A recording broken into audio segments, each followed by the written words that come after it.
Hey folks, welcome to Weapons and Warfare. Whether you're hanging with friends or debating fools in the comment section, our goal is to help you have an informed conversation about what's happening with America's national defense.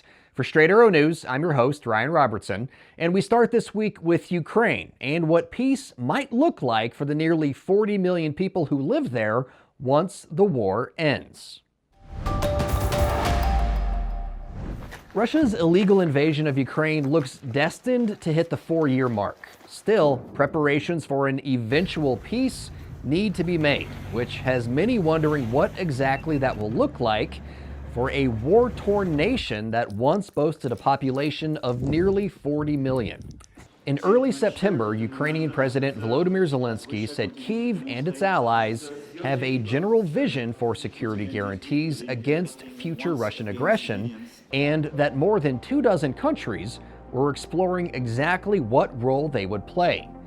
Keir Giles, author of Who Will Defend Europe, says there's a large gap between being willing and being capable.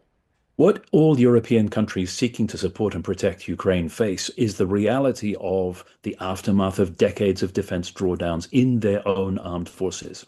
It's only the easternmost states, the frontline states, that have taken seriously the need to rearm and re-equip and rebuild their military potential. West of Warsaw, that task is still lying ahead of them. So what these countries that have got together to try to support Ukraine may be swiftly realizing is that a coalition of the willing is something very different from a coalition of the able. Around 30 Western leaders took part in talks with Zelensky in Paris on potential commitments to bolster Kyiv's defense following any potential truce with Russia. Giles says the only meaningful security guarantees for Ukraine would be serious military consequences for Russia if it launched new attacks. The question is whether European powers are willing either to build up Ukraine's own armed forces in order to be able to deliver that damage, or to promise to deliver it themselves by means of an unshakable and undoubted commitment to Ukraine's future security. Earlier this month, in a warning to Kyiv's allies, Russian President Vladimir Putin said any Western troops deployed to Ukraine would be legitimate targets for Moscow to attack.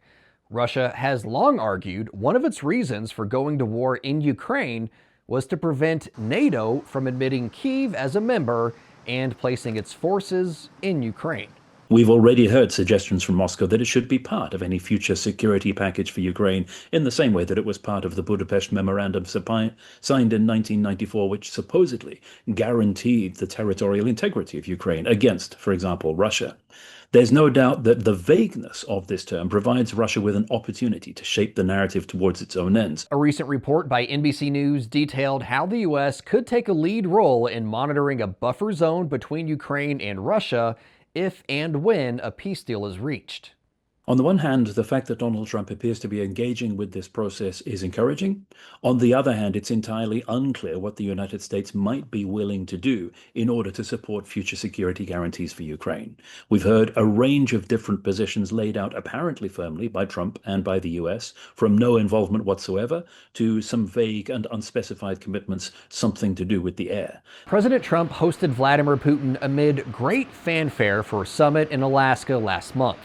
Trump even hand-delivered a letter to Putin written by First Lady Melania Trump, pleading with the Russian leader to return the Ukrainian children his forces had kidnapped.